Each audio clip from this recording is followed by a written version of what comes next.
Halo, selamat malam. Assalamualaikum, sahabat cahaya kehidupan semuanya. Bagaimana kabar Anda di hari ini, hari Minggu, 20 September 2020? Saya doakan hidup Anda penuh dengan kebahagiaan, penuh dengan kemudahan, dan penuh dengan keberlimpahan. Seorang manusia dilahirkan ke bumi ini adalah untuk menikmati kehidupan, menikmati dunia, menikmati indahnya alam, menikmati udara, menikmati makanan, menikmati lawan jenis, menikmati kehidupan. Seharusnya ketika kita hidup di dunia, kita hanya bisa bersyukur, apalagi hidup sebagai manusia. Manusia itu luar biasa, diberi tangan, diberi kaki, diberi mata, diberi telinga, diberi hidung, diberi indera pengecapan. Luar biasa. Artinya apa? Kita bisa menikmati dunia ini, bisa menikmati indahnya dunia, bisa menikmati kebebasan. Manusia dilahirkan ke bumi untuk kebebasan. Coba kalau Anda lahir sebagai binatang, Anda tidak bisa bergerak bebas. Anda dilahirkan sebagai tumbuhan, tidak bisa berpindah tempat. Anda dilahirkan sebagai ular, Anda tidak bisa memegang, tidak bisa punya kaki dan sebagainya. Manusia disebut makhluk yang sempurna. Kenapa?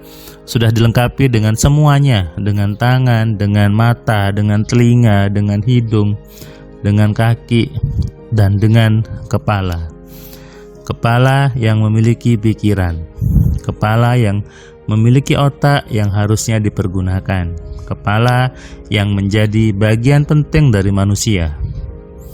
Jadi yang penting bukan di dada ya, tapi di kepala. Jadi ketika ada yang mengatakan jagalah dadamu, harusnya salah. Yang betul adalah jagalah kepalamu. Karena bagian penting dari manusia adalah kepala. Oke? Nah, itu kenapa saya di Cahaya Kehidupan banyak membahas tentang kepala, tentang pikiran. Karena di semua kitab suci itu pasti ada ayat yang menyuruh kita untuk berpikir, untuk menggunakan akalnya, untuk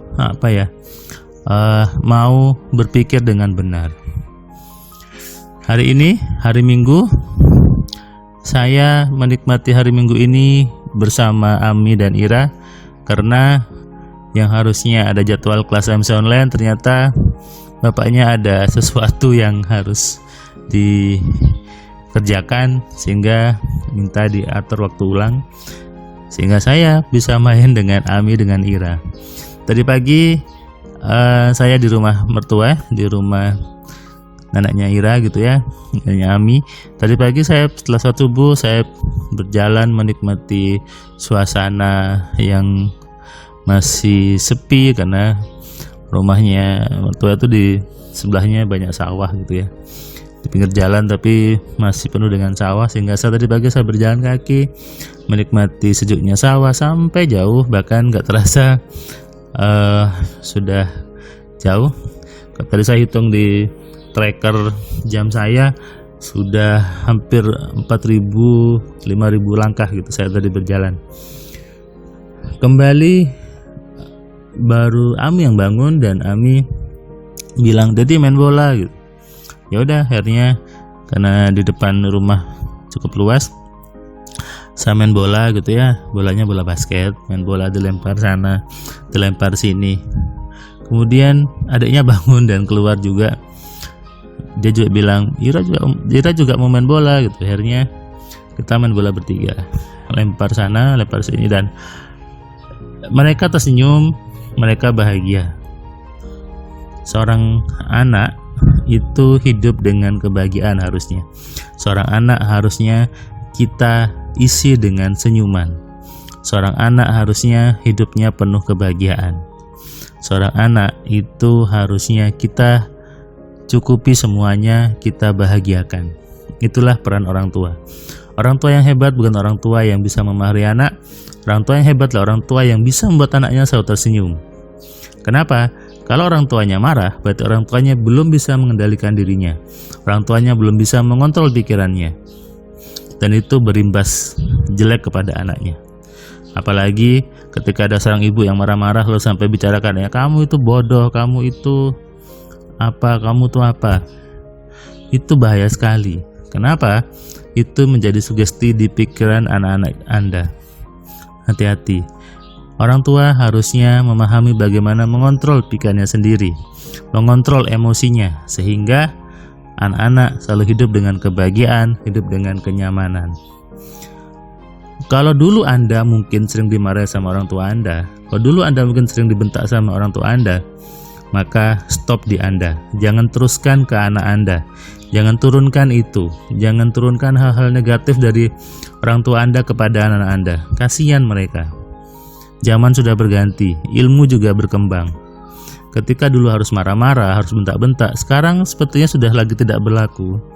Bahkan saya pernah menulis di artikel bahwa daripada marah-marah, kalau ingin mempengaruhi anak, gunakan aja pikirannya, gunakan alfa telepatinya untuk merubah anaknya. Bahkan tadi saya membaca sebuah testimoni di grup AMC. Ada orang tua yang dia anaknya suka ngompol, anaknya suka nangis, akhirnya dia gunakan ilmu AMC-nya, dan sekarang anaknya udah berhenti ngompol dan berhenti nangis lagi. Tanpa marah-marah, tanpa ngomel-ngomel, capek. Itu kenapa orang tua wajib belajar AMC. Kenapa? Di AMC kita belajar bagaimana mengendalikan pikiran kita dan mengendalikan pikiran orang lain, khususnya untuk anak-anak kita. Daripada marah-marah, daripada Anda emosi, daripada ada bentak-bentak, efeknya jelek, Andanya bisa jadi sakit, anaknya jadi suka marah, suka juga jadi hal jelek. Tentu ini tidak bagus, menjadi hal yang sia-sia sebetulnya. Coba deh Anda pikirkan, Anda bentak-bentak, Anda marah-marah, Anda capek kan?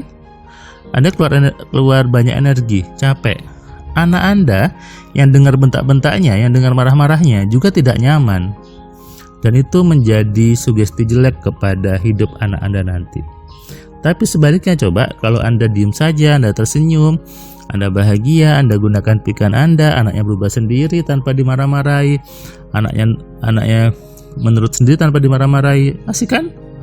Keluarga jadinya bahagia, keluarga jadinya penuh dengan tawa, penuh dengan canda, penuh dengan hal-hal yang senda gurau. Itu harusnya keluarga. Dan itulah tujuan berkeluarga, yaitu sakinah, mawaddah, dan warohmah. Itu semua dari pikiran kita sendiri.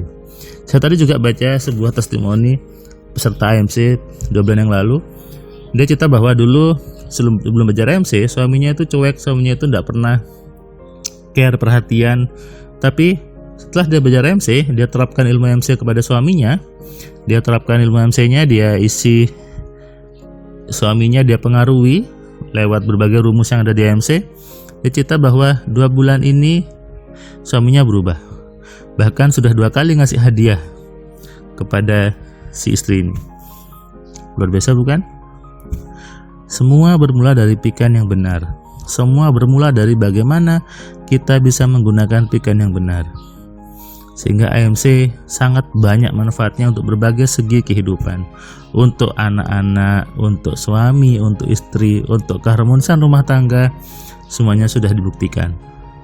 Semuanya bermula dari berpikir yang baik, berpikir yang benar. Gitu kan? Iya, itu tujuan manusia kan?